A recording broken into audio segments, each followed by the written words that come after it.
Chapter 4, The Spectrum of Trauma. She wore gray like rain clouds.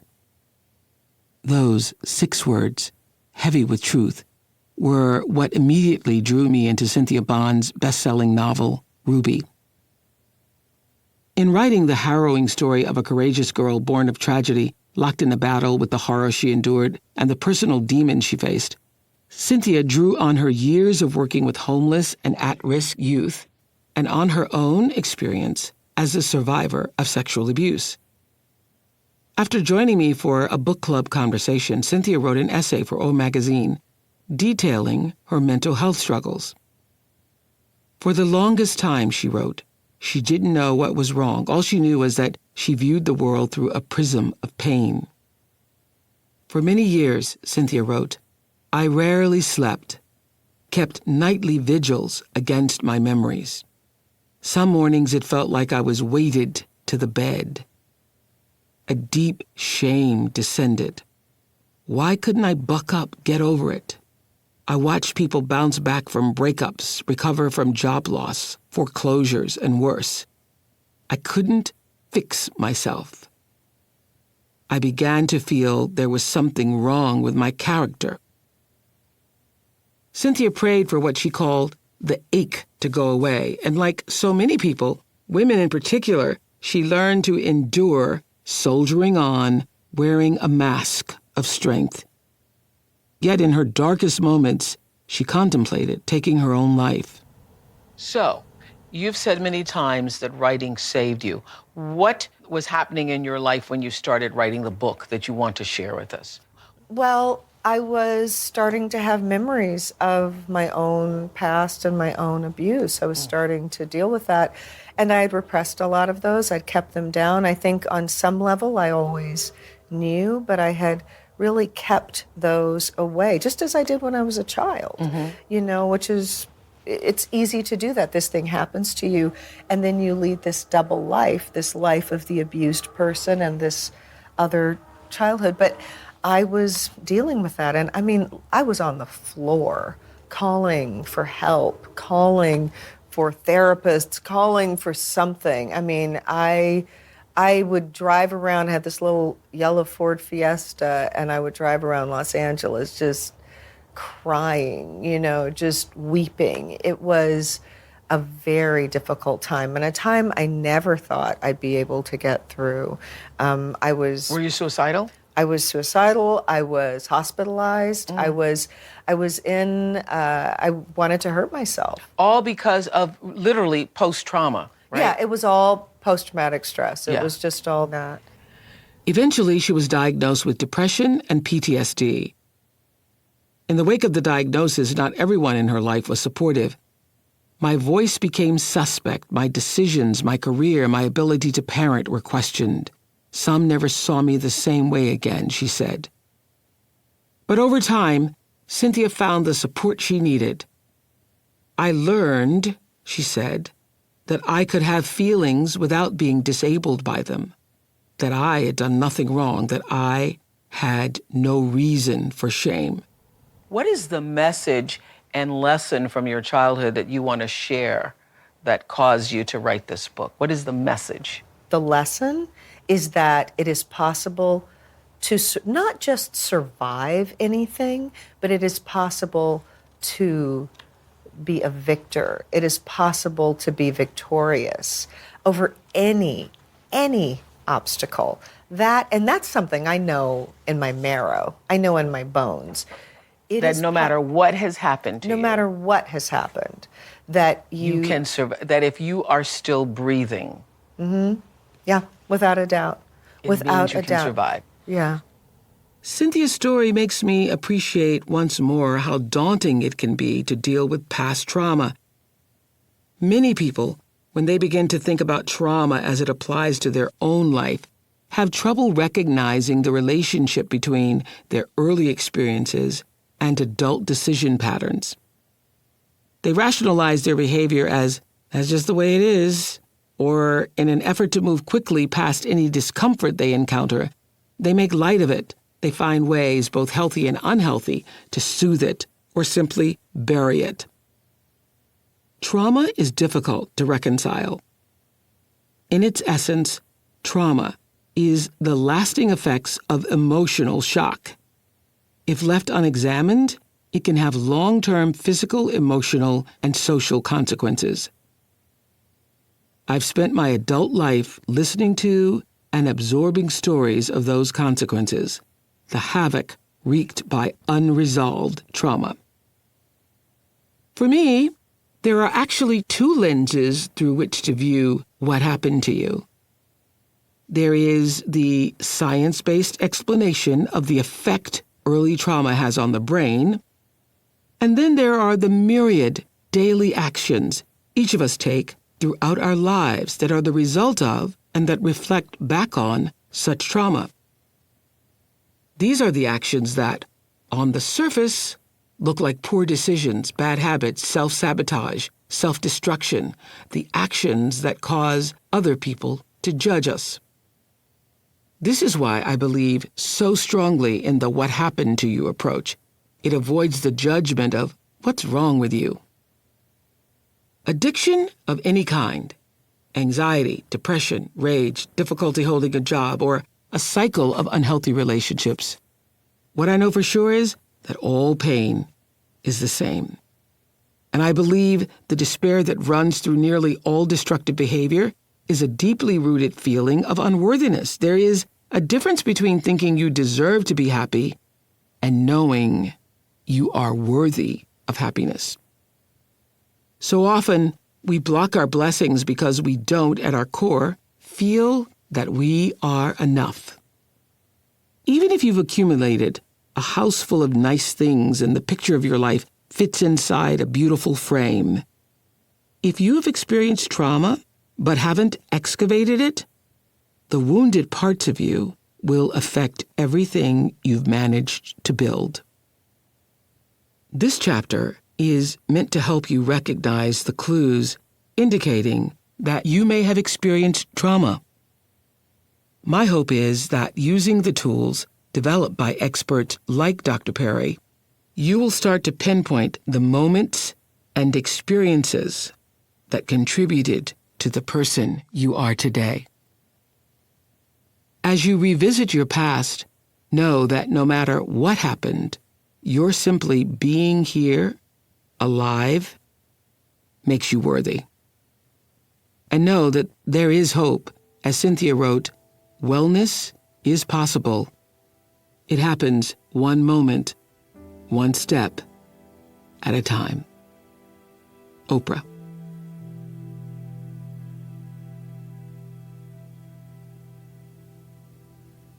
You and I have been talking about trauma for over 30 years.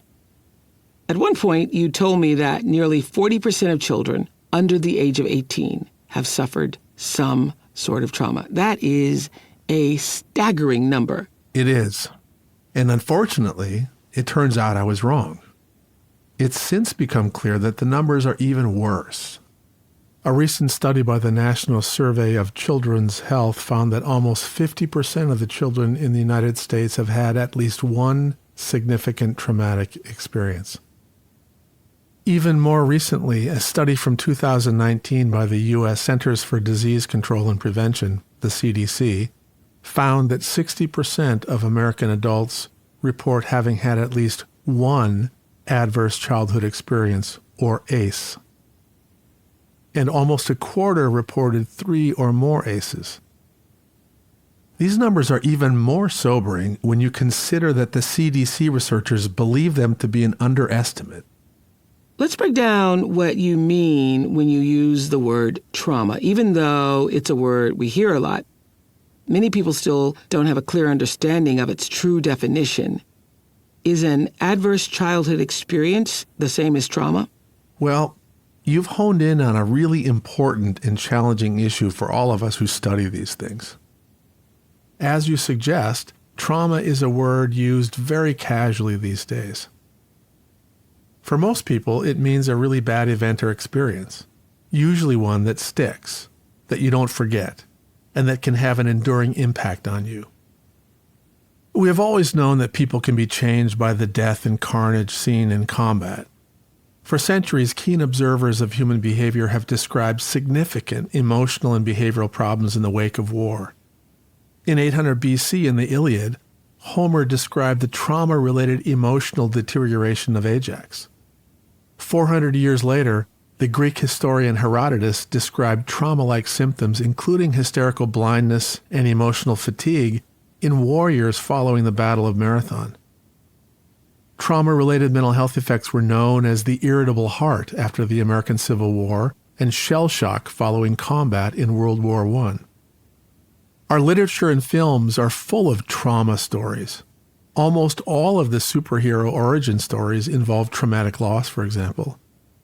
I'm sure Cynthia Bond's novel Ruby isn't the only Oprah's Book Club selection with trauma as a core narrative element. In fact, I'd bet that 80% of the selections do. East of Eden, for example, is a masterclass on transgenerational trauma.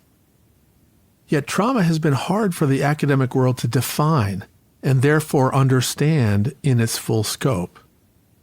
Part of the challenge is that bad event is subjective. Let's take an example. Consider, say, a fire at an elementary school. A veteran firefighter can walk right up to the flames and put them out, business as usual. In contrast, a first grader witnessing his classroom burst into flames will experience minutes of intense fear, confusion, and helplessness. This illustrates one of the key issues in understanding a potentially traumatic event. How does the individual experience the event? What is going on inside the person? Is the stress response activated in extreme or prolonged ways? In other words, because the internal experience of a given event varies from person to person, so does the long-term impact. Exactly. Any long-term effects are related to several factors, including the nature of your stress response. For example, arousal versus dissociation versus a combination of the two, as well as the intensity and pattern of that response. Imagine that while the first grader reacted to the fire in his classroom with terror, a fifth grader in a different part of the building didn't feel as threatened. To him, the fire was almost exciting. Because he was further from the direct threat, he felt safe the entire time. So we have three people in the same event, each experiencing it differently. And because each experienced it differently, each had a different stress response. Based on her years of experience and practice, the firefighter had a moderate activation of her stress response systems. The event felt predictable and controllable. For her, it was a resilience-building experience, not a trauma. For the fifth grader, there was a temporary activation of his stress response. In a week or so, the acute effects of this activation are gone. He's back to his baseline. In balance, not traumatized. For the first grader, however, his stress response systems were highly activated. He will develop a sensitized stress response system. So do we say the fire was a trauma? Yes, for the first grader, but not for the fifth grader. The fifth grader had an acute stress reaction and within weeks returned to his baseline. And for the firefighter, as we said, it was a resilience-building experience. This is the challenge of studying traumatic stress. How can we study the impact of trauma if we can't come up with a more standard definition? In response to this challenge, the Substance Abuse and Mental Health Services Administration, SAMHSA, convened a group of academics and clinicians. They came up with the 3 E's definition of trauma, which articulates what we just talked about. That a trauma has 3 key aspects: the event, the experience, and the effects. The complexities of these 3 interrelated components are what should be considered in clinical work and studied in research. Not very simple or satisfying, I know. The dilemma of defining trauma is not completely solved, and that leads to continued confusing use of the term. As you and I speak, for example, we are in the middle of a global pandemic, and some have written that it is traumatic that a senior in high school or college doesn't get to have his graduation ceremony, or that wearing a mask at school will traumatize a child, or that the pandemic is a trauma for everyone. Others, like me, have said, hold on, these things may be inconvenient and difficult and even tragic, but they aren't necessarily traumatic. And they're certainly not traumatic for everyone. A pandemic is in many ways a shared event, but it is a unique experience for each of us. Many of us will not get sick, lose a job, become homeless, or experience the death of family members or friends. The privilege of some, like me, will be unmasked, while the vulnerability of others will be exposed. The inequities and flaws in our public systems will be magnified. Those with the least will be the most likely to be traumatized. But for many, the experience, while stressful, will not be traumatic. For me, understanding trauma has always been linked to studying event-specific changes in the stress response systems. These events can be major and obvious to all, as in the case of physical abuse by a parent.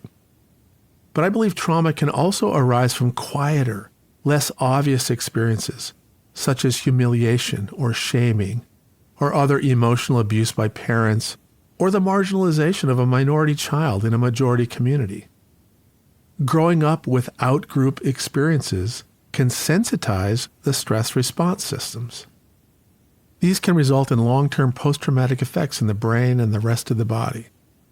The specific effects on your health will be determined by a variety of other factors, including genetic vulnerability, the developmental stage at which the traumatic events occurred, history of your previous trauma, your family's history of trauma, and the buffering capacity of healthy relationships, family, and community. But understanding how patterns of stress can influence regulation or balance is the key to understanding how what happened to you is connected to your health in all domains, mental, physical, and social. It has been estimated that childhood adversity plays a major role in 45% of all childhood mental health disorders, and 30% of mental health disorders among adults. These estimates are consistent with other studies that show increased risk for major depression, anxiety, schizophrenia, and other psychotic disorders following childhood trauma or adverse childhood experiences. Let's talk more about adverse childhood experiences, or ACEs as you call them. Walk me through exactly what an ACE is and how the ACE study has helped us better understand the impact of trauma on health. Well, the original Adverse Childhood Experience study was published in 1998. The authors created a simple 10-item questionnaire of adversities that may have taken place during the first 18 years of life.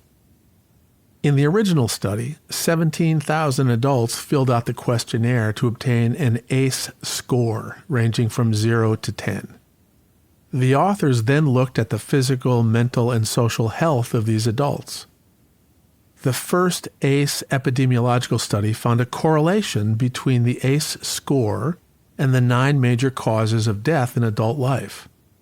Meaning, the more adversity you had in childhood, the greater your risk for health problems. Subsequent studies using the same data demonstrated similar correlations between an adult ACE score and risk for suicide, mental health problems, substance use and dependence, and a host of other problems. These ACE studies are some of the most important epidemiological studies done in our lifetime. They have been replicated multiple times. Initially, the study was all but ignored by the medical community and general public. In the last 10 years, though, it has become well known. However, it has been widely misunderstood. In what ways? Well, there was originally a bit of pushback due to the design of the study. Because the questionnaire was given to a predominantly white middle-class sample, people challenged the applicability of the findings to other demographic groups. Another issue was that the ACE questionnaire included only 10 adversities, and it left out a host of other potentially traumatic experiences. The primary misunderstanding of the study, however, is that people confuse correlation with causation. Simply having a high ACE score doesn't mean you will get heart disease. It merely means your risk for heart disease goes up. I can see how that could be misinterpreted. Exactly. Not every tall person is a good basketball player. and not all good basketball players are tall. But overall, a group of 6'5" athletes is likely to be better at college basketball than a group of 5'5" athletes. In the same way, having an ACE score of 5 merely means you will likely struggle more than someone with an ACE score of 1. Let's keep thinking this through.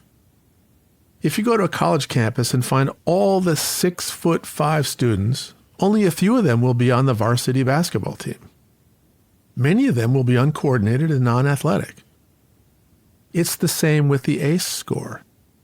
Many people with ACE scores of 5 are healthy, productive, positive, and don't struggle.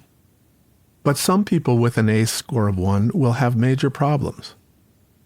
Again, the ACE studies are tremendously important, but the ACE score doesn't have much real predictive power on an individual basis or as a clinical tool. It's only a very superficial glance at what happened to you, not the deep and prolonged exploration required to truly understand our personal journey. Think about how superficial and bizarre your interviews would be if you merely handed out a form with 10 questions and got a single number from each guest. The ACE score doesn't tell their story. The number can't be their story. What the ACE score does not tell you is the timing, pattern, and intensity of stress and distress, or the presence of buffering or healing factors. It leaves out some of the most important variables involved in predicting health and risk. Let me give you 2 examples from our work. Over the years, we have collected developmental data from over 70,000 individual cases in 25 countries. This includes young children, youth, and adults. We've taken detailed histories of trauma and adversity, as well as histories of relational health, essentially connectedness, the nature, quality, and quantity of connection to family, community, and culture. Our major finding is that your history of relational health, your connectedness to family, community, and culture, is more predictive of your mental health than your history of adversity. Figure 8 in the PDF explains this research. This is similar to the findings of other researchers looking at the power of positive relationships on health. Connectedness has the power to counterbalance adversity. Our second major finding is that the timing of adversity makes a huge difference in determining overall risk. Put simply, if you experience trauma at age 2, it will have more impact on your health than the same trauma taking place at age 17. Unfortunately, the ACE survey does not help you make that distinction.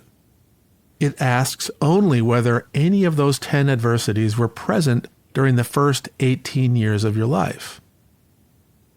When we look a little deeper at the timing of developmental risk, a powerful observation emerges. The basic finding is that the experiences of the first 2 months of life have a disproportionately important impact on your long-term health and development. This has to do with the remarkably rapid growth of the brain early in life and the organization of those all-important core regulatory networks. If, in the first 2 months of life, a child experienced high adversity with minimal relational buffering, but was then put into a healthier environment for the next 12 years, their outcomes were worse than the outcomes of children who had low adversity and healthy relational connection in the first 2 months of life, but then spent the next 12 years with high adversity. Think of that. The child who has only 2 months of really bad experiences does worse than the child with almost 12 years of bad experiences, all because of the timing of the experience. This sounds discouraging, but we believe the poor outcomes are not inevitable. In fact, we believe that this is a perfect example of why we need developmentally informed, trauma-aware systems. Think back to our earlier conversations about how important attentive, responsive caregiving is in providing the organizing experiences for the infant's stress response systems. Remember that if the life experiences of the first 2 months include inconsistent or unpredictable stress, this pattern of activation creates a sensitized stress response. That leads to a cascade of problems, trauma-related problems. And even when these children are no longer in high-risk settings, their problems have to be addressed by caregivers, pediatricians, mental health providers, and educators. But if these people misunderstand what's going on, if these systems focus on what is wrong with you, as unfortunately they typically do, the children won't get better. They will continue to struggle. Their emotional reactivity and behavioral problems will be viewed without a developmental or trauma lens, which could lead to ineffective interventions. We believe these children could live happier, healthier lives if the homes, schools, healthcare, and mental health systems they grew up in replaced what is wrong with you with what happened to you. And we recognize the power and potential of very early childhood. Think of the impact just a few months of consistent, predictable support for a young parent could make. For the child, it could create a positive jumpstart in life that would lead to the development of more resilient stress response systems. And in turn, these regulated stress response systems would help ensure healthy development in higher parts of the brain. This makes it clear how important prevention is. If we could support young parents in those first months, it would be like giving their children resilience-building megavitamins. Absolutely. And for me, the really fascinating part is the power of brief but positive caregiving interactions. Some of the children we studied had attentive and responsive care for only the first 2 months of life, and then their world imploded. Years of chaos, threat, instability, and trauma followed these positive first 2 months. Yet they did much better than children who experienced initial trauma and neglect, followed by years of attentive, supportive care. It is the timing that is so important. The value of early intervention programs, even those that have only brief doses of positive interaction, can't be underestimated. The timing is crucial, but what happens if you don't get what you need early on? Can you make it up? Can you heal from trauma? Of course, that is the good news, which we will explore much more in later chapters. For now, though, this issue of time and timing is so important. The neural networks involved in relational connection and regulation are very responsive to moments. This means that a meaningful dose of therapeutic interaction isn't 45 minutes once a week. When you're dealing with an intense trauma, we've found that the tolerable dose is only seconds long. Really? Absolutely. You can stand the emotional intensity of visiting the wreckage of your trauma-fractured life for only a few seconds before your brain starts to do things to protect you from the pain. I saw this behavior in a 3-year-old boy I worked with some time ago. This boy was sitting with his mother when there was a home invasion, and he witnessed his mother being killed. We started working with the boy and his father right afterward. After about 6 weeks, I received a call from the father. "My son is suicidal," he said. "He just tried to kill himself." Now, it's very rare for 3-year-olds to try to kill themselves. But I asked the father to tell me what happened. He said he ran into traffic after we were talking about missing Mom. I asked him to explain exactly what happened. He told me they'd been in the grocery store and the son had been sitting in the cart while they were checking out. The boy looked at the checkout clerk and said, "My mom's dead. She got killed." The clerk said, "Oh, honey, I'm sorry." And that was it. But the father was worried that the boy needed to say more. He thought, "We've got to get it out. We've got to get to the trauma."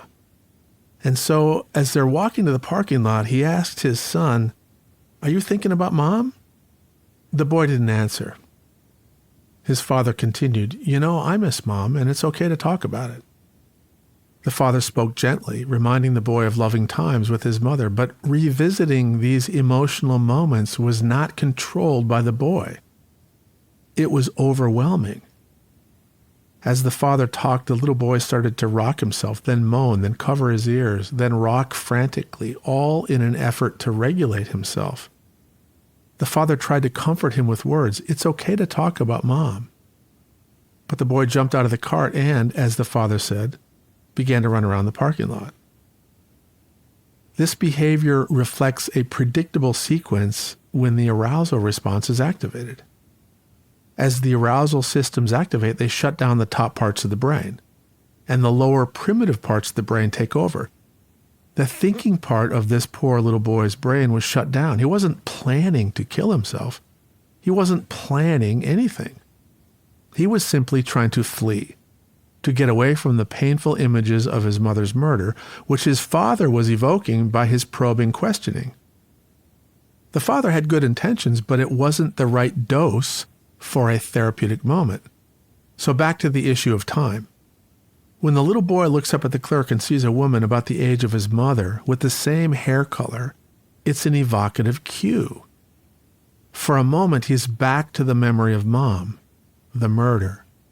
He looks at the clerk, makes one brief comment, 5 seconds tops, and gets reassurance. That was enough. One little fragment in the wreckage, a dose of therapeutic revisiting that he controlled. Because it is through controllable, brief revisits that the sensitized system can slowly, painfully be reset. Ideally, thousands of such therapeutic moments can be provided by the therapeutic web of loving, sensitive people in your life. Think about how you've handled difficulty in your own life. With things that are very hard to deal with, you don't want to talk about the pain or loss or fear for 45 minutes nonstop. You want to talk with a really good friend for maybe 2 or 3 minutes about some aspect of it. When it gets too painful, you step back. You want to be distracted. And maybe you want to talk more later on. It is the therapeutic dosing that really leads to healing. Moments, fully present, powerful but brief.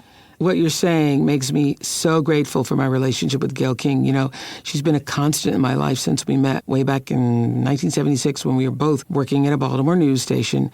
And even though we have lived and still live on different coasts in different time zones and lead very busy lives, we talk every day.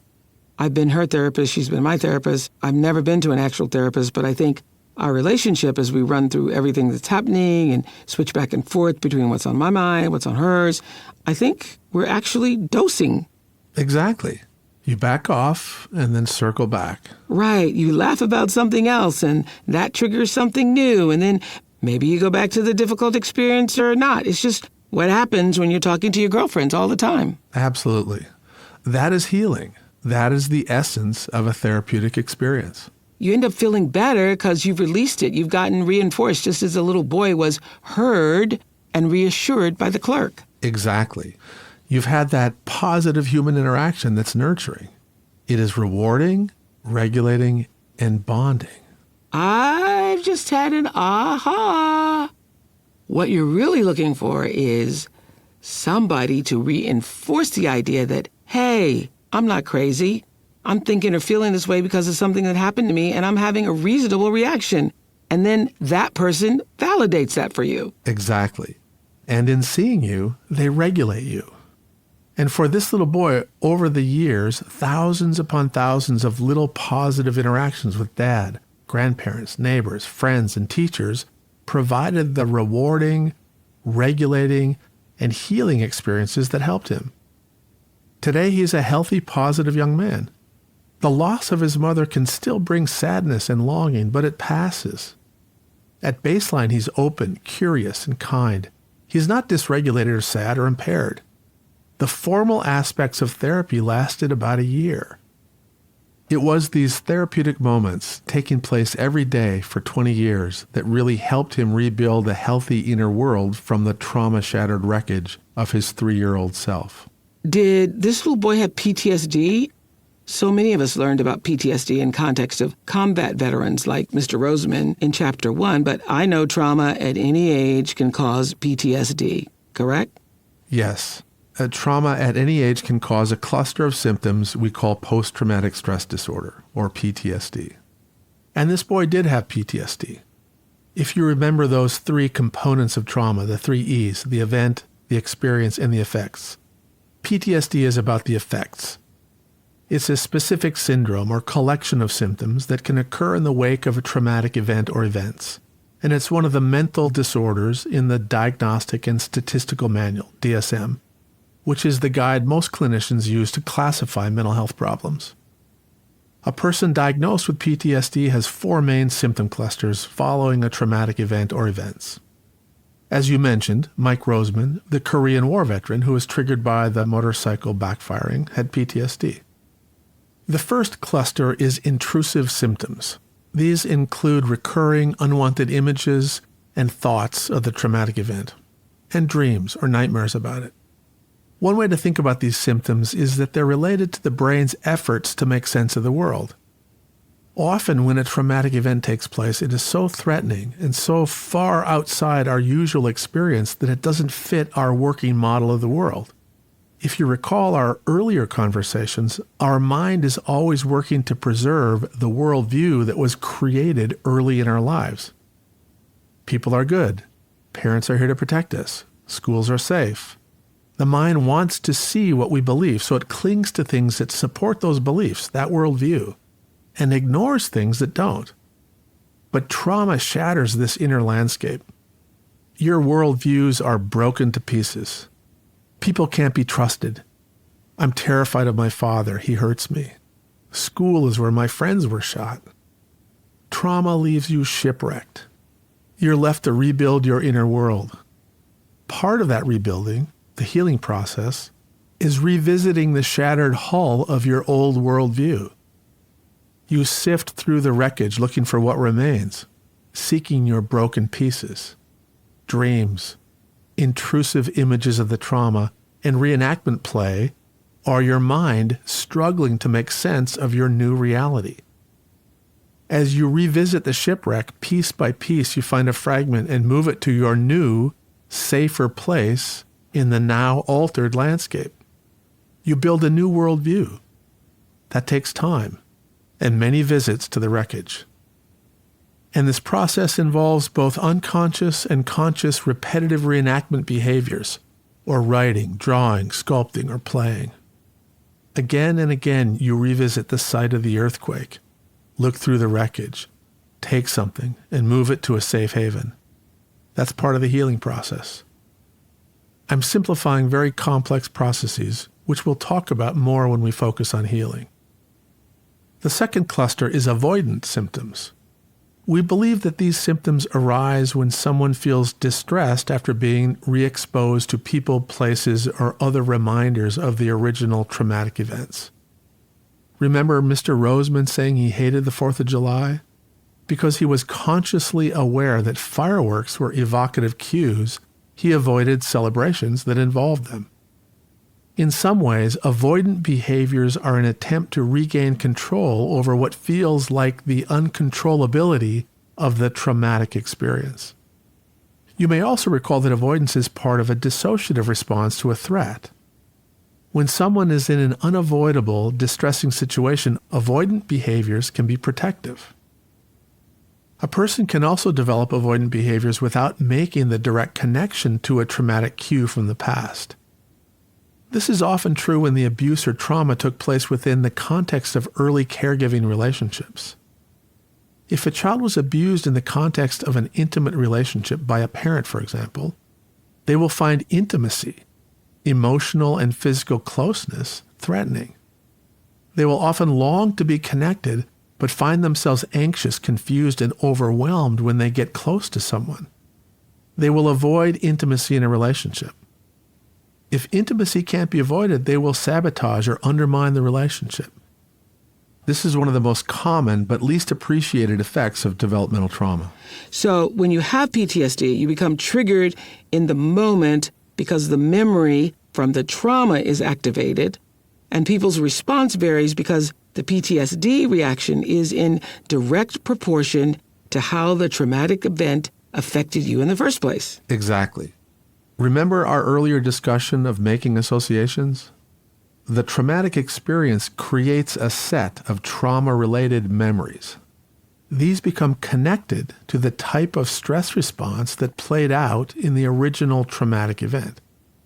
You'll recall that Jesse, the boy in the coma, had two very distinct responses to different evocative cues. For Mike Roseman, the evocative cue of the motorcycle backfire activated his arousal response, because the arousal response is what was activated when he was in combat. The sound of gunfire, or a motorcycle backfiring, led to increased heart rate, the instinct to duck and cover, and so forth. But in another patient, a sound of gunfire might elicit an entirely different response. I once had a patient, Bisa, a young refugee woman from Somalia who had lived through brutal tribal warfare. She had watched, helpless, while her younger brother was forced to shoot her parents. Much more trauma followed before she made it to Canada. For Bisa, as it had for Mike Roseman, gunfire became an evocative cue. But whereas it provoked an arousal response in Mike, in Bisa it prompted a dissociative shutdown. Her trauma had comprised moments of inescapable, unbearable pain. Her response was to escape inside herself. Her heart rate decreased. In the extreme, she fainted. Later, when she'd hear a loud, unexpected noise, the association with a gunfire would make her collapse. She'd actually lose consciousness. A colleague of mine, a photojournalist, was present at one of the first refugee camps created to house victims of the Rwandan Civil War. There were people milling around like zombies, expressionless, silent. Just as my colleague was asking why some of them were wearing helmets, gunfire came from the jungle around the camp, and several of the people fainted on the spot. They wore helmets so their heads wouldn't be injured when they fell. So that was from what you describe as an overactive and overly reactive dissociative response, right? Absolutely. Which brings us back to our list of PTSD symptoms. We've discussed the first two symptom clusters, intrusive symptoms and avoidance symptoms, and now we get to the third, changes in mood and thinking. This can include depressive symptoms, sadness, loss of pleasure from anything, a sense of guilt, an over-focus on negative things, and basically a feeling of emotional and physical exhaustion. Finally, the fourth symptom cluster is an alteration in arousal and reactivity. These are symptoms related to the sensitized stress response networks being overactive and overly reactive. They include anxiety, hypervigilance, increased startle response, high and variable heart rate, and sleep problems. When someone has symptoms in each of these four categories, the DSM label is PTSD. It is really important to remember, however, that PTSD is not the only way that trauma impacts our mental and physical health. The adverse effects of trauma that we discussed at the beginning of this chapter can have just as significant an impact on someone's life. In fact, the majority of the long-term effects of trauma don't manifest as PTSD. As you're talking, here's what I keep thinking. Depression, anxiety, PTSD, these seem to be the big three when it comes to the long-term mental and emotional effects of trauma. So if we know that there are 50 million children who've experienced trauma, that means there are countless millions of adults carrying that hurt through their lives, their jobs, their relationships, and then passing it on to their children. And those adults may not even realize what happened to them. Not only do they not realize what happened, but their partners, doctors, and work colleagues don't either. And that leads to so much misunderstanding. And sometimes these misunderstandings have tragic consequences. We've talked a lot about how the actions of caregivers influence the child. But it's important to remember that those caregivers were also children influenced by their caregivers. The effects of trauma stretch far and wide across generations and across communities, and it's important to always come back to our central question with compassion. What happened to you? Chapter 5, Connecting the Dots. For much of my adult life, being alone at night was extremely stressful. Even in Chicago, where I lived on the 57th floor of a building staffed with security and a doorman, I didn't feel safe. In fact, one night, after living in the condo a few years, I felt so acutely frightened that I convinced myself I had to leave because something bad was going to happen to me if I didn't. I actually got up from my bed, left my home, checked into the hotel next door. I felt safer in the hotel because no one would know I was there. My fears didn't make sense to me, and they were getting worse. I knew I had to figure out what was going on, but I had no idea where to even begin. At the same time, Chicago was reeling from one of the country's first ever school shootings. On May 20th, 1988, Lori Dan walked into a second-grade classroom in the North Shore suburb of Winnetka and opened fire. 6 children were shot, and 8-year-old Nick Corwin was killed. In the aftermath of the shooting, angry and anguished parents were calling for the school's doors to be locked and chained and manned by security guards. One day I read an article that explained why the school principal refused to implement these changes. He said, chaining the doors would send a message to the children that they were unsafe. And all of a sudden, out of the blue, while reading this article, I started to cry. Not just for the children and their families who were picking up the pieces after a tragedy, but because the words of the principal who refused to barricade the children triggered a long-forgotten memory of an event I hadn't thought of in years. Growing up in Mississippi, I always slept with my grandmother. My grandfather, who had dementia, slept in a side room. One night, I was suddenly awakened to see my grandfather standing over the bed. Even before I could fully open my eyes, I could sense my grandmother's fear. I could feel her heightened awareness as she slowly repeated, "Erlis, get back to bed. Erlis, get back to bed."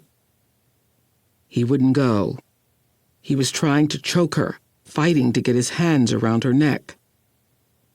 When she finally managed to push him off her and run to the door, she cried out for one of our neighbors we called Cousin Henry, who lived down the road. "Henry! Henry! Henry!" she called. Henry was blind, but without hesitation, he came in the middle of the night to help my grandmother put my grandfather back in his bedroom. My grandmother then wedged a chair under the doorknob of her bedroom door and found some cans to put around the chair.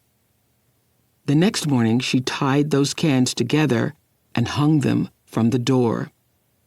And every night, for the rest of my days, living with my grandmother, those cans were on the door, and the chair was up under the knob.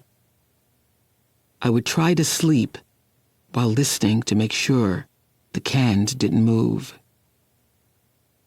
When I read about the principal who would not put chains on the doors, I had a big aha.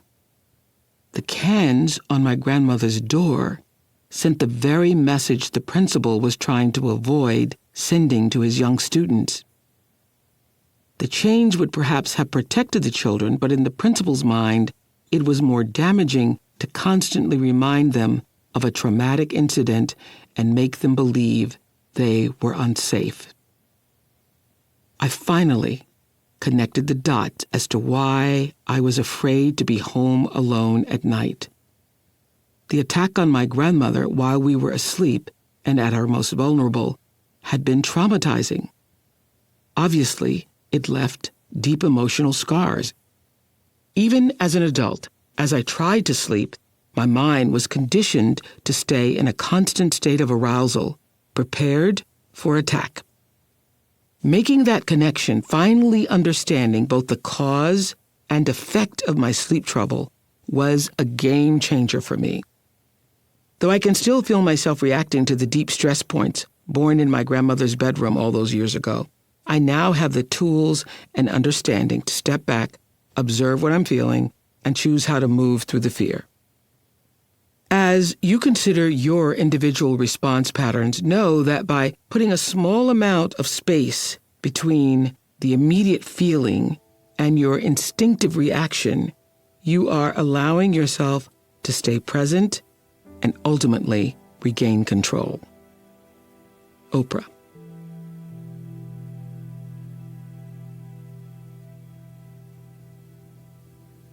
Is it possible for a heightened sense of fear to be inherited? Well, let me expand the question. Oh, I should have guessed it. You're not going to just answer yes or no, are you? You're going to make this more complicated, right? Yes, I am. Because you're getting at what happened to us, and that influences who we become in complicated ways. We absorb things from previous generations and pass them on to the next generation. Our genes, family, community, society, and culture are all part of this. So your question about fear being inherited is central to understanding trauma, especially historical trauma. Let's use a fear of dogs as an example here. This fear may be based in personal experience, being bitten by a dog as a child, for example. The child's brain created associations between dogs and threat, similar to what happened to Mr. Roseman from his combat experiences. But we know that some people have an intense fear of dogs despite no real personal history with dogs. Where does that come from? I would suggest that this fear may come from transgenerational transmission. Imagine, for example, growing up in a world where dogs were trained to hunt, track, and attack humans. Slave hounds have been described by Tyler Perry, a leading scholar on colonization and slavery, as, quote, the most effective and terrifying tool for disciplining black bodies and dominating their space, end of quote. Generations later, dogs were used the same way to intimidate and terrorize civil rights marchers in the South, reinforcing a transgenerational fear of dogs for many. If you remember our conversations about emotional contagion, it's not hard to imagine a child feeling fear around a dog when their parent holds their hand harder or hurries to cross the street to avoid someone walking their dog. The fear of the grandparent becomes the fear of the parent, which becomes the fear of the child. Understanding what we inherit and how we inherit is necessary for the insight required to make intentional change. Change at the individual level, such as healing after trauma, and change at the cultural level, such as identifying and changing destructive policies that embed racism, for example. Over the years, I've had conversations with the author and spiritual teacher Iyanla Vanzant about how in so many ways we are a product of our ancestors. Iyanla says every family has patterns and pathologies of thought, belief, and behavior that are passed on from one generation to another in the same way that a physical characteristic is passed on. Let's talk about the generational pathology that most people are not even aware of. You just carry it forward. You do what was done. You do what you saw. You do what you heard. And some of it... Even though you say, I'm not going to do that. That's right. I'm not going to be like my mama. I'm not going to be like my daddy. I'm never going to do that to my kids. Yes, I'm never going to... That's right. You do. You do it. You do it. Because it's in your DNA. That's what you know. That's what you know.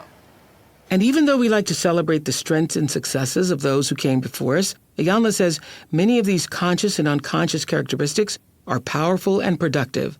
Others are not. So I'm curious to know what the science says from a biological perspective. Can certain psychological traits, emotional characteristics, and behavior patterns be passed down from one family member to another over long spans of time? Absolutely, generation after generation. And there are multiple pathways we use to pass down these characteristics. Take your question about fear, for example. Strictly speaking, when you ask if we inherit a sense of fear, you're asking if this trait is encoded in our genetics and passed to us from our parents. And the answer to that is a bit fuzzy. But if we ask a slightly different question, is fear transmissible from generation to generation? Can the fearfulness of a parent be transmitted to the child? The answer is an emphatic yes. At our core, as we've said, we are relational beings, social creatures. And because of that, we are neurobiologically tuned in to other people. Part of our brain is continually monitoring others around us. We're trying to understand other people's intentions and feelings. This is part of our making sense of the world. We are sensing and absorbing the emotions of those around us. This is particularly true when it comes to the people we spend most time with and are most dependent upon.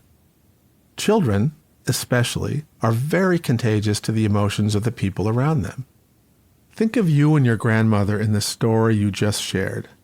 You felt fear. Her fear was passed to you. You caught her fear and carried it into your generation. You are right. I could feel her fear. And she was a strong woman who was in charge of the house. This was an unusual response for her. So I knew that it was a dangerous situation. And I believe it changed me on a cellular level. When I think about the African American community, I see how trauma can trace back for generations all the way back to slavery. Hundreds of years of internalizing the trauma of racism, of segregation, of brutality, of fear, of lynching, and the dismantling of the nuclear family, all of it replicated and repeated over and over at the micro level of the individual and eventually seen and felt at the macro level of society. That's why the Black Lives Matter protests of 2020 were so powerful. The individual at the micro level and society at the macro level had both reached an apex of pain. And I would say that if we better understand how this pain, this trauma, is passed from generation to generation, we have a better chance of intentionally and effectively stopping it. This comes back to transmissibility, emotional contagion. The word transmissible is used to describe the ability of a trait or a skill, belief, and so forth, to be passed on from one person to another. When children raised in a household that speaks only Spanish grow up and speak Spanish, they didn't inherit Spanish. The capacity to make associations between sound and image is primarily genetic, but the specific ways we turn that genetic capacity into a language are not. There are no genes for Chinese or English or Spanish, but language is transmissible. Early in life, the language-related systems in our brain's cortex are so sponge-like that they change when we interact with people in ways that involve speech. By speaking with the baby, we change her brain. This allows her to learn her family's language. This same experience-dependent process applies to many other traits, as well as to values and beliefs. These are not genetically coded. They are learned, absorbed, sometimes modified, and then taught to the next generation by example, intentional instruction, and inertia. There are complex traits, such as altruism, that require genetic superstructure. But how we incorporate that into the complex beliefs and practices of Buddhism or Christianity or Islam is not genetic. There may be genetic elements to being wary or defensive when interacting with someone very different from your family or clan of origin. But racism is a learned set of beliefs about the superiority of a people. And racism in practice is about power, dominance, and oppression. The language we speak, the beliefs we hold, both good and bad, are passed from generation to generation through experience. And so many aspects of the human experience are invented, as opposed to simply springing up from our genes. 10,000 years ago, humankind had the genetic potential to read a book, yet not one single human on the planet could read. The genetic potential to play the piano existed, yet not one person could play. The genetic potential to dunk a basketball, type a sentence, ride a bicycle, all that potential existed, but it all remained unexpressed.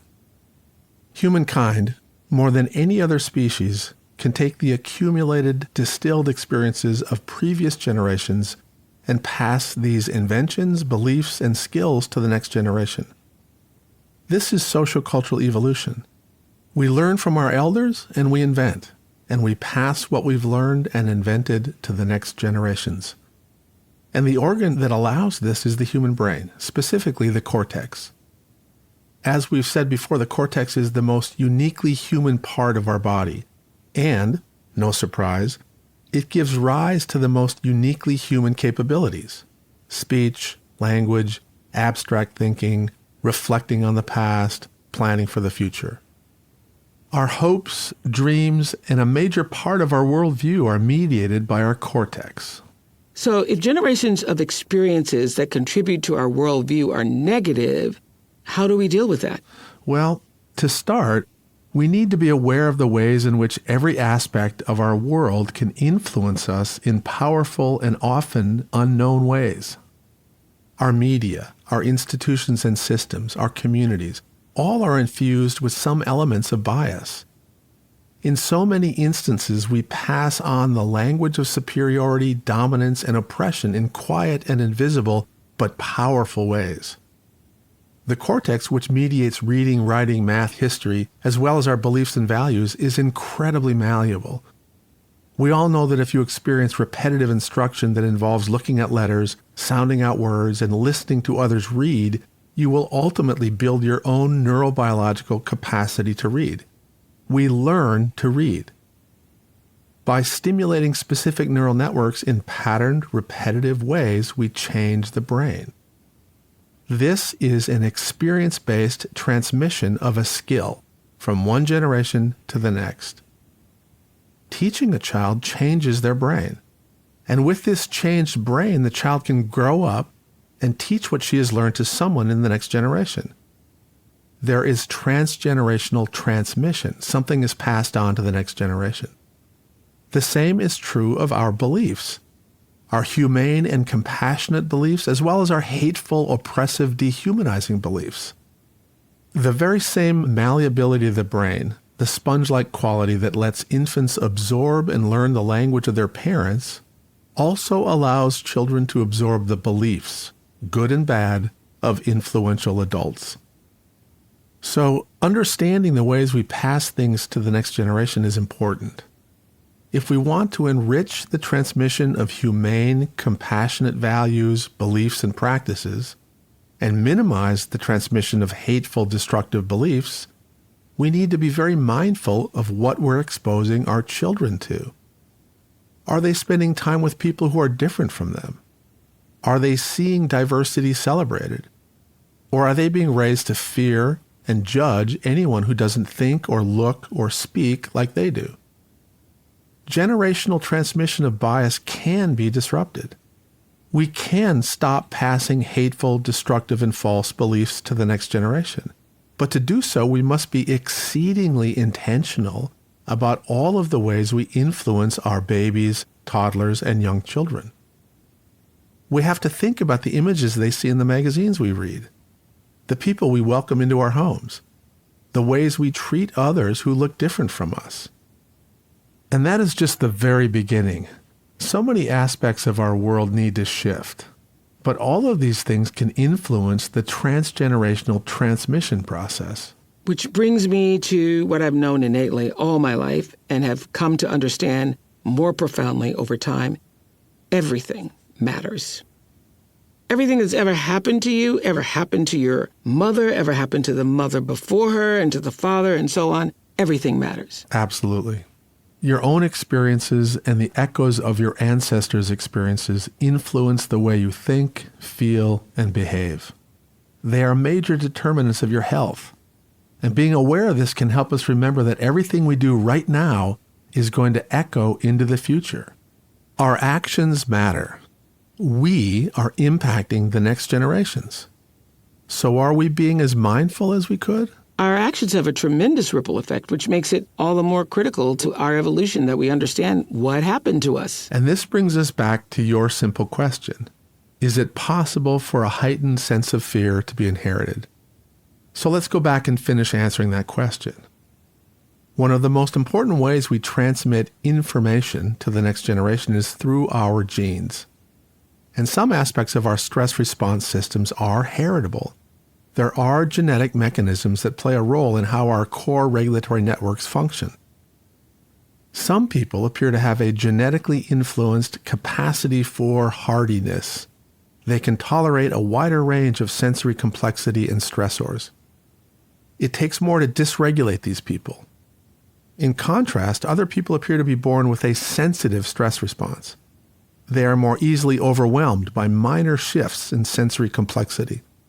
Sometimes these people have what's referred to as a difficult-to-soothe temperament noticeable at birth. In addition to heritable genetics related to stress regulation, there are also heritable epigenetic factors. Epigenetics is another one of those widely used and poorly understood terms in our field. So let me give you a very brief overview. Every cell in your body has the same genes, but not every cell has the same genes turned on. This is because some genes are specific for bone, some for blood, some for neurons, and so forth. During development, the genes involved in, say, muscle cell machinery are turned on in muscle cells, while the genes for blood, bone, and brain are turned off. As cells become specialized, many of their genes are shut off. However, in some situations, for instance, starvation, the body sends chemical messages to the genes that have been turned off, telling them to turn back on. Hey, we normally don't need you, but since we're starving, we have to use sugar and fats more efficiently, so we're turning you on to do that work. These are called epigenetic changes, epi meaning above in Greek, because the actual genes are not changing. But cellular mechanisms above the gene can turn key genes on and turn others off. These gene regulatory processes are continually at work in our body, trying to keep us in balance, well-regulated and as healthy as we can be. Now, as we've talked about, different patterns of stress can lead to either sensitization or resilience.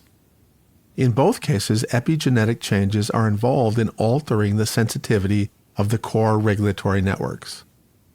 This is another example of the remarkable flexibility of the body to make changes to keep you in balance.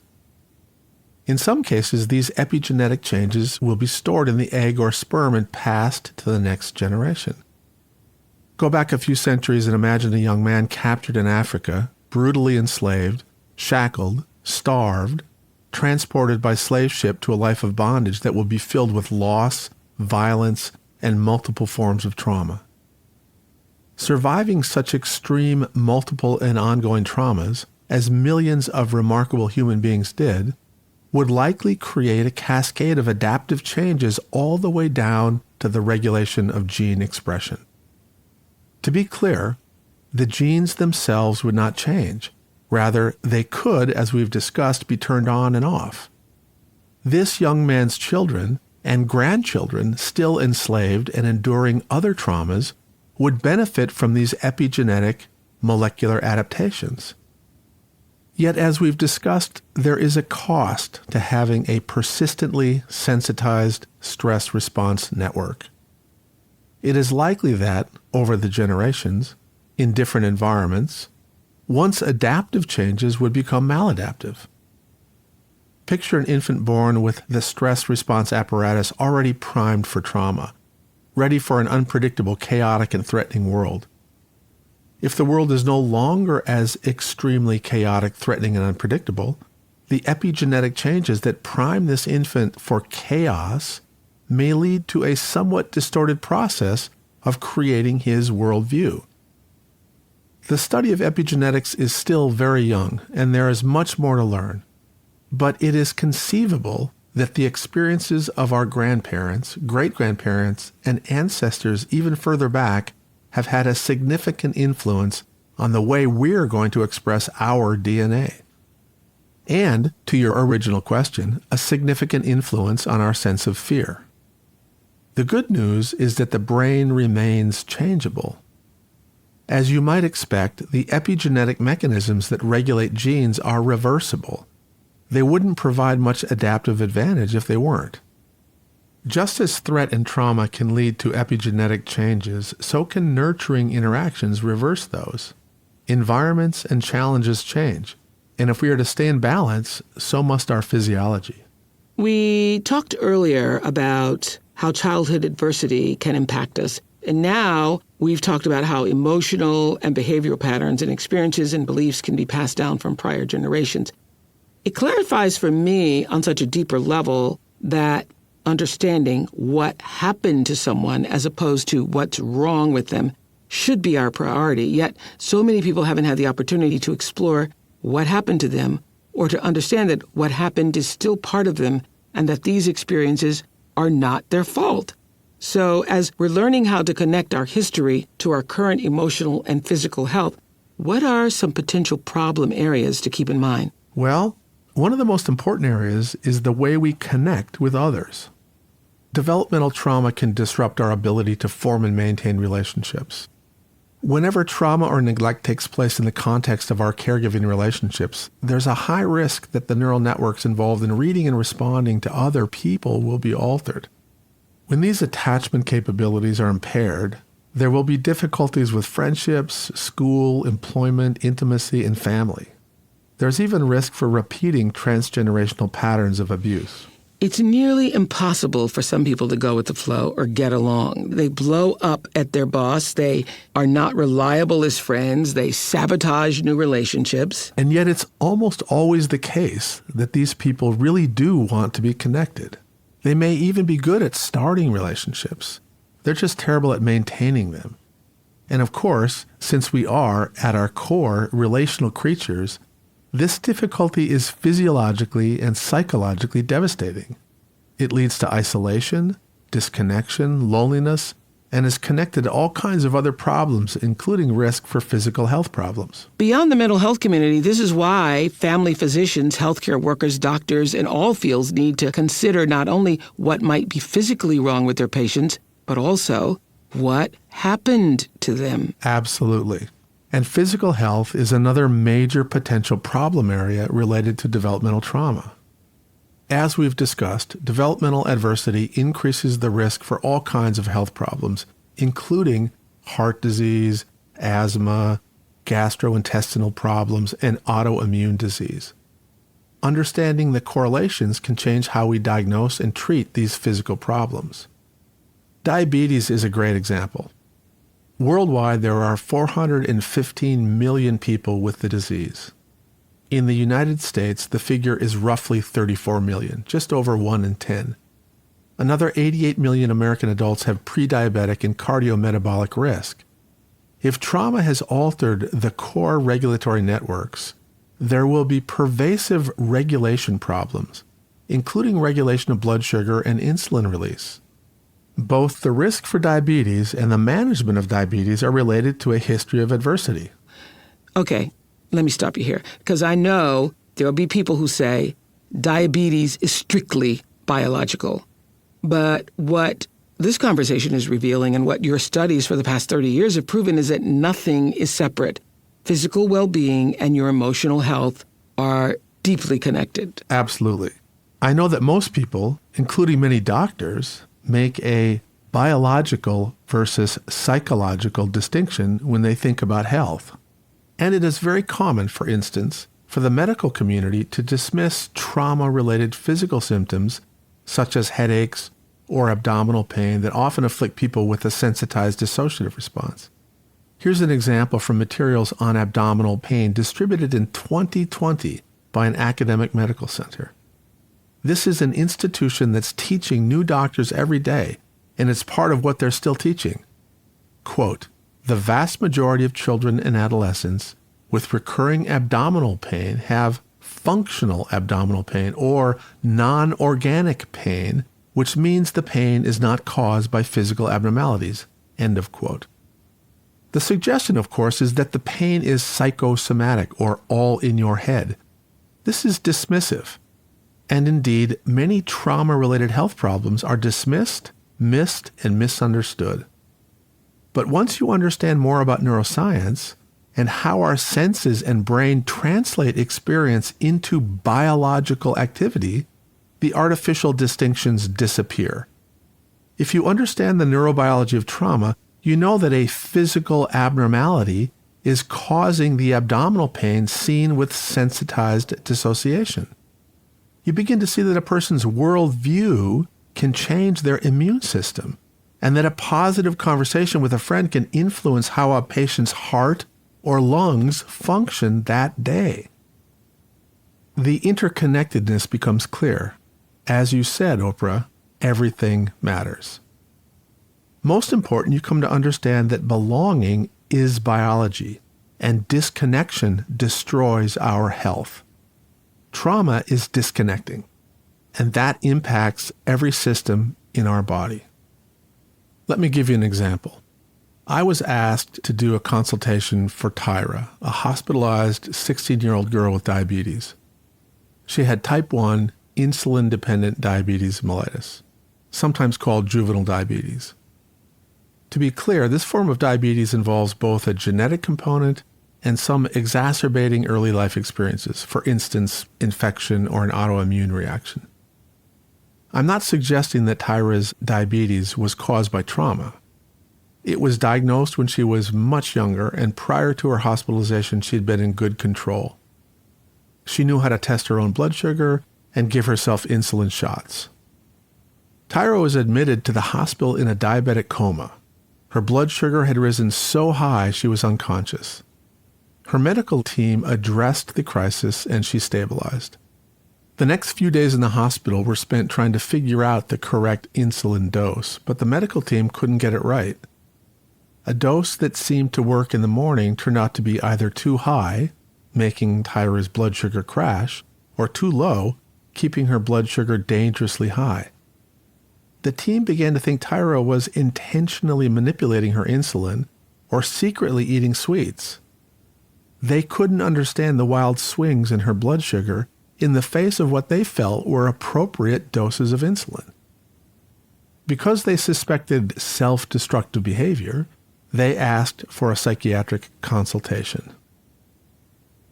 I met Tyra in her hospital room. She was positive, pleasant, cooperative, and puzzled by the medical team's inability to figure out her insulin. She had been managing her dosing well for years. About 10 minutes into our conversation, Tyra suddenly stopped talking and visibly tensed. I thought I'd done something to upset her.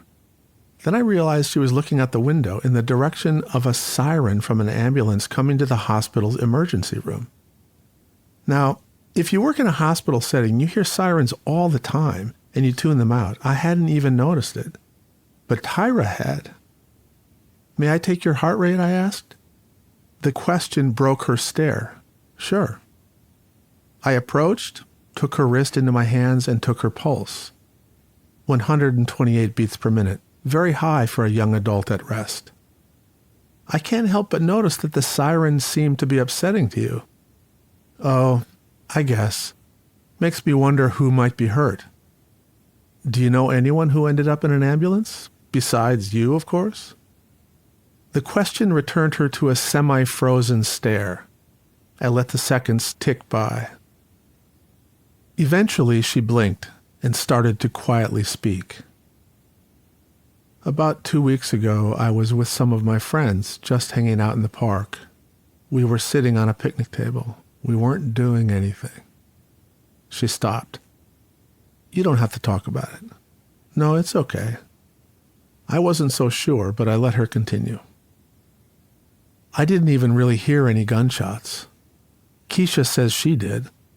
I was sitting right next to Nina, and all of a sudden she looked right at me. Her eyes got big like this." Tyra opened her eyes wide to show me. She looked all surprised, made a little squeak sound, and fell over. There was blood all over her back. I could see Tyra revisiting the moment. Her fear and confusion were obvious. As the siren outside the hospital faded to nothing, she started talking again. There were sirens and police.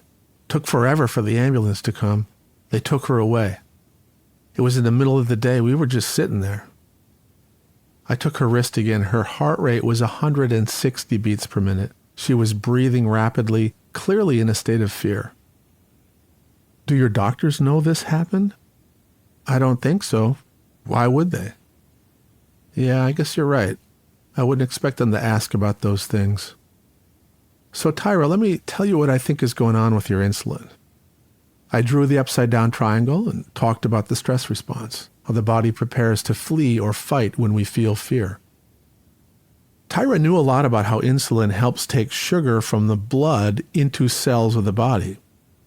But she wasn't as aware of how adrenaline, released during distress and threat, actually mobilizes stored sugar reserves to assist in fight or flight behaviors. Adrenaline increases the sugar in your blood.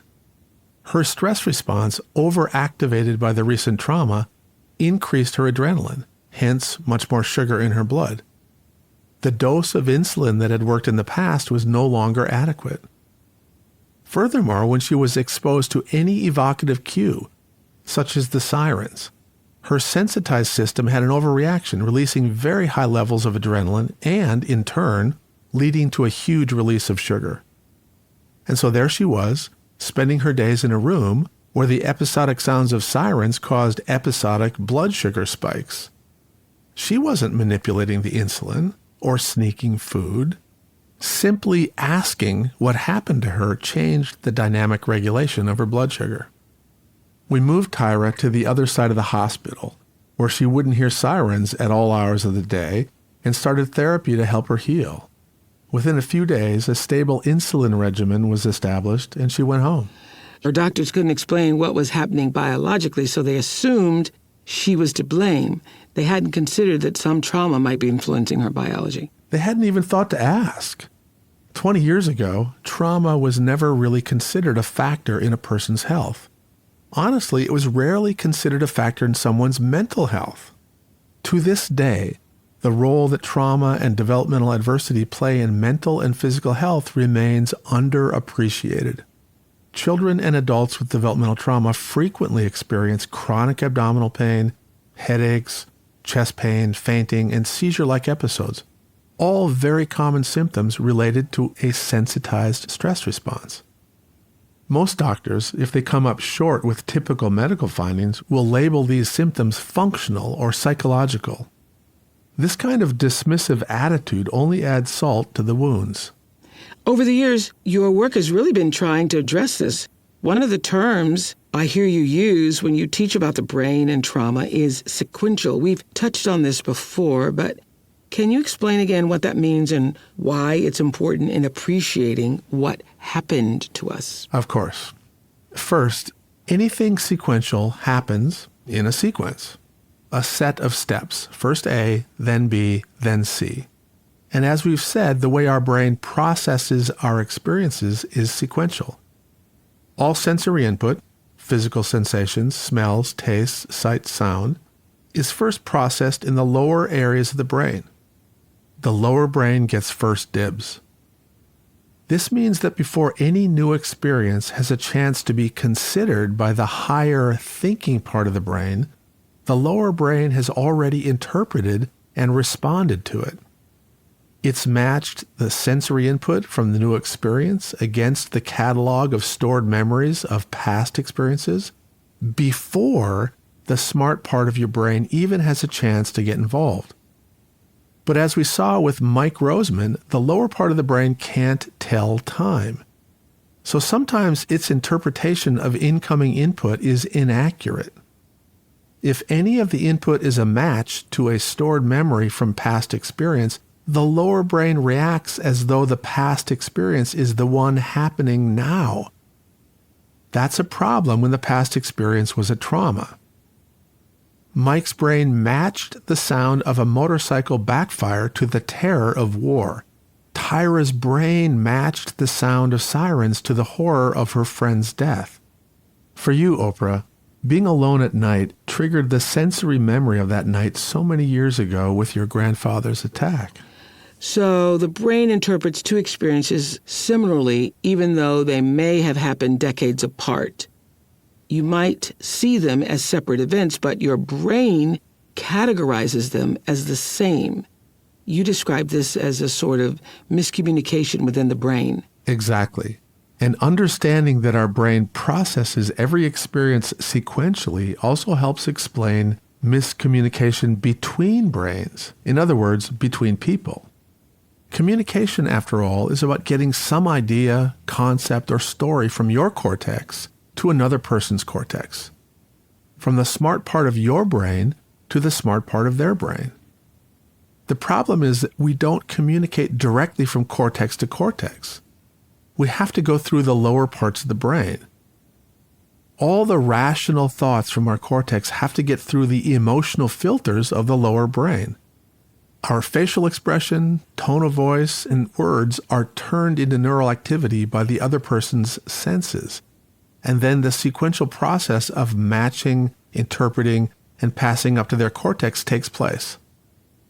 Along the way, there are many opportunities for the meaning of any communication to be distilled, distorted, magnified, minimized, or lost. Let's think about what happens when the stress response is activated. Frustration, anger, and fear can shut down parts of the cortex. When someone is dysregulated, they simply cannot use the smartest part of their brain. Remember our conversations about state-dependent functioning. The further you move along the arousal continuum, the more the lower parts of the brain dominate your functioning. In my work, we talk about getting to the cortex, getting to the place where you can communicate rationally with someone. If the person is regulated, you can connect with them in ways that will facilitate rational communication. But if they're dysregulated, nothing you say will really get to their cortex. And nothing already in their cortex will be easy for them to access. This is essential to understand if you're a teacher, because while the regulated child can learn, the dysregulated child will not. But it's the same for supervising people in a work setting or communicating with colleagues, your partner, your children, anyone. Regulation is the key to creating a safe connection. And being connected is the most efficient and effective way to get information up to the cortex. A tutor, a coach, a mentor, a therapist all depend on the relationship to be the superhighway to the cortex. We use the term sequence of engagement to describe the steps involved in getting to the cortex. Let me give you an example of a real-life application of this sequence. Over the years, I've had the opportunity to work with law enforcement, including the FBI, mostly teaching about the effects of trauma and interviewing children. For a time, I did more active consulting for the FBI's Child Abduction and Serial Killer Task Force. In this role, I was occasionally asked to interview children, victims, and witnesses. Joseph was a 3-year-old child who had witnessed his 11-year-old sister's abduction several weeks earlier. At the time of the abduction, the two of them were out playing in their neighborhood in the middle of the afternoon. When Joseph ran home, all he could say to his mother was that the man took Sissy. A week later, her body was found. Local law enforcement and the FBI had interviewed Joseph, but this young, overwhelmed boy was unable to give many details about the man or the abduction. Interviewing 3-year-old children is challenging under any circumstances. And I was a complete stranger prying into the most painful experience of Joseph's life. I knew that any useful information was going to be stored in narrative memory, essentially his mental reconstruction of the event. Key elements of narrative memory are stored in higher parts of the brain, especially the cortex. I also knew that fear inhibits many cortical systems, in effect shutting them down. This includes those involved in narrative memory. Joseph would never be able to give me any useful information if he didn't feel safe. Aware of the power of social contagion, remember flocking? I reasoned that if Joseph's mother could send signals of acceptance and familiarity when I was around, he would feel safer with me. This is the brain's version of any friend of yours is a friend of mine. Another thing that contributes to feeling safe with another person is a history of positive experiences with that person. The more positive time you spend with someone, the more your brain categorizes that person as safe and familiar. This is why in therapy, it often takes 10 to 20 sessions before the client feels safe enough to share some of their most emotionally difficult experiences. With a dose of 50 minutes once a week, the traditional therapeutic process would take 10 weeks for Joseph to feel safe with me. That wasn't practical for this kind of interview. So how to become quickly safe and familiar to Joseph? How to make the networks in his brain categorize me as safe? As we discussed with the little boy who'd witnessed his mother's death in a home invasion, a meaningful dose or period of activation for neural networks is only seconds long. So rather than having 10 50-minute therapy sessions to allow Joseph to make a set of memories about me, I would have 10 or 12 5-minute interactions. Engage, connect, clarify, disengage. 5 minutes. Engage, connect, play, disengage. 5 minutes. Go in and out of his visual field, his space, keeping in mind all the factors that can impact anyone's feelings of safety in any interaction. My brief interactions had to minimize any dysregulating elements and maximize regulating and connecting elements. Part of the problem here was the natural power differential that exists between an adult and a child. In every person-to-person interaction, there are complex calculations going on in each person's brain. Is this person safe? Are they an ally or enemy? Will they hurt me or help me? What are they planning to do? What are they trying to do? What do they want? This relational calculus helps define where we are in a power differential.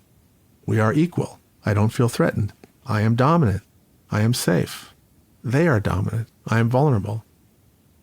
If we feel vulnerable, there will be a state-dependent shift in our stress response systems, and therefore in how we feel, think, and interpret the interaction. This relational calculus is for keeping us safe and alive. If we don't feel safe, we become dysregulated.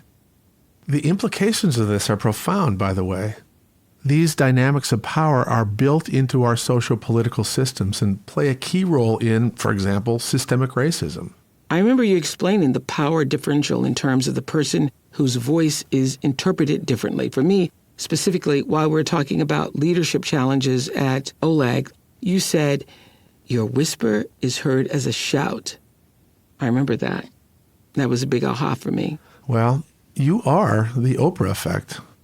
When you're on the top of a power differential, sometimes you don't realize the power you have or the impact your mere presence can have on others. We'll talk about this a lot when we talk about healing. In this case, imagine a 6'2" man talking to a 3-foot child about a man murdering his sister. The power differential was going to be huge.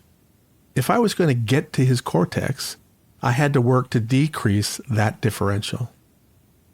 After talking with the FBI agents, the mother, and members of my team, we set up the interview to take place in Joseph's home, where he felt safest.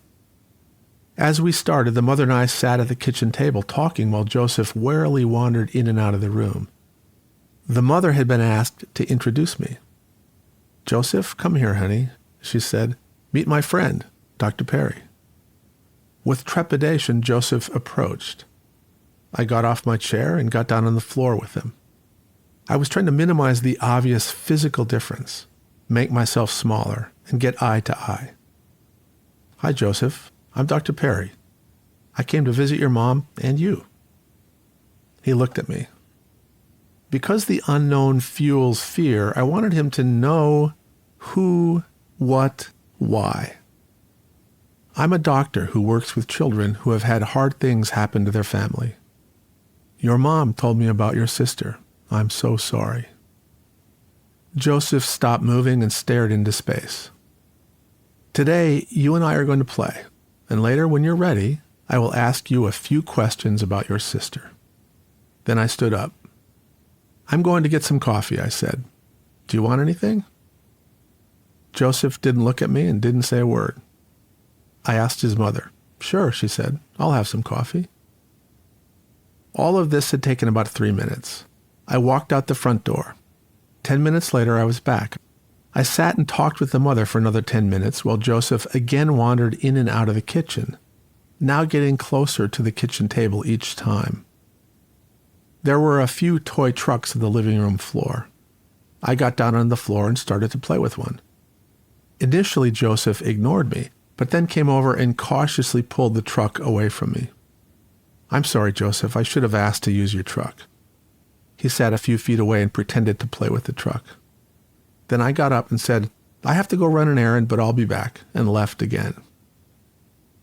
After about 10 minutes, I came back, this time with crayons and paper. I sat at the kitchen table silently coloring. Joseph's mother sat with me, sipping her coffee. Curious, Joseph came over and watched. I didn't look at him, but slowly held my hand out with a crayon and a piece of paper. He didn't take it. I got down on the living room floor and took the crayons and paper. Joseph brought the truck over and held it out. I took it and gave him some paper and a crayon. He lay on his stomach next to me, and we colored silently for about 5 minutes. Then I got up, and he looked directly at me as if to question where I was going. "I will be right back. Can you take care of these colors for me?" "Yes," his first word. This went on for about 3 more brief sessions. At one point, Joseph said, "Here are my best toys." He took my hand and walked me into his bedroom. He went through his whole collection. He was talking in full sentences, conversational, comfortable. I'd been able to get him regulated through play, patterned, repetitive coloring, relational endorsement from mom, walking, and talking. And with the back and forth engagements, his brain's facial recognition systems categorized me as familiar. There had been a dozen episodes of interaction. These systems didn't really register that these were all part of the same 4-hour visit. Joseph and I were connected. I was perceived as safe and familiar. His cortical networks and narrative memory were accessible. Could he talk about his sister's abduction without shutting down? I gave him control. "Remember what I said about talking about your sister?" "Yes." Joseph nodded and stopped playing. "We don't have to talk about this if you don't want to." "Okay," Joseph said, but didn't resume playing. I asked if he remembered what the man looked like. He gave a few details. I needed more. Long hair, short hair, mustache, clothes, thin, heavy. I took an old newspaper to use pictures of men as examples, unaware that the paper contained photos related to his sister's abduction. He saw a picture of her. "That's Sissy. She's dead." I pointed to different advertisements. "Did he have hair like this?" Attempting to get more detail. Then I turned the page and Joseph's posture changed. Looking at a picture of a suspect, he sat forward. "That's him. That's the bad guy. He has glasses." When shown multiple photos of other men with similar features, Joseph all but ignored them. Later, he immediately identified the suspect from a virtual lineup of men all having similar features. At the end of the interview, I said, "Joseph, do you remember where the man took your sister?" "Yes." "Can you take me there?" As we walked through his neighborhood, Joseph narrated what had happened. His sister had been bouncing his ball. It had fallen into a deep ditch on the side of the road. As he went to get it, a red truck drove up. A man got out, took his sister into the cab. The man never saw Joseph. As he relived the experience, Joseph became visibly upset. He'd had enough. We stopped, but his identification and description of the abduction led directly to evidence instrumental in the conviction of his sister's murderer. You got to his cortex. Yes. Joseph's story is a good example of the sequence of engagement. In order to communicate rationally and successfully with anyone, you have to make sure they're regulated. Make sure they feel a relationship with you, and only then try to reason with them. 20 years ago, I knew enough about this and about the impact of stress and trauma on the brain in general to be able to communicate with Joseph without causing his cortex to shut down. But when I walked out of his house, I left a broken family. The pain of the traumatic loss of a daughter remained for the mother. For Joseph, a big sister would always be gone. Every year, there is a hollow birthday for Sissy. Empty places at the family table every holiday. Mother's Day is painful and bittersweet. We didn't yet know enough about healing. Though we worked with hundreds of families, and though I could have given a pretty good explanation of what I thought was causing their pain, exhaustion, depression, anxiety, intrusive images, even their dysregulated health, I just didn't really know how to make any of it much better. But we kept listening and learning.